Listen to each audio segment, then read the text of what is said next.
હવે વાત કરીએ રાજકોટની તો રાજકોટમાં ચાની ચુસ્કી હવે મોંઘી બનશે। ટી એસોસિએશન દ્વારા મહત્વપૂર્ણ નિર્ણય કરવામાં આવ્યો। 1 સપ્ટેમ્બરથી હોટલો પર વેચાતી ચાના ભાવમાં વધારો થશે। 10 થી 12 રૂપિયાની મળતી અડધી ચાના હવે જે પ્રકારે ભાવમાં વધારો થશે। 15 રૂપિયામાં ચા મળશે। 20 થી 24 રૂપિયાની મળતી આખી ચા હવે ₹30માં મળશે।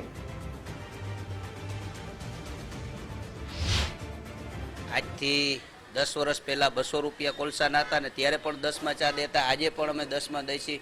હવે અમે 1000 રૂપિયા કોલસાના થયા છે, ભૂકીના એટલા ભાવ થયા છે, ખાંડનાથી હવે કોઈ કાળે પોહાય એમ નથી। એટલે અમારે ફરજિયાતપણે મજબૂરીથી ભાવ વધારો કરવો જરૂરી છે ને 1 તારીખથી અમે ભાવ વધારો અમલમાં લઈ લેવાના પણ છીએ। આવો અમે નિર્ણય ટી એસોસિએશને કરેલો છે। હવે અડધીના 15 થશે અને આખીના 30 રૂપિયા થશે। આવો અમે નિર્ણય ટી એસોસિએશન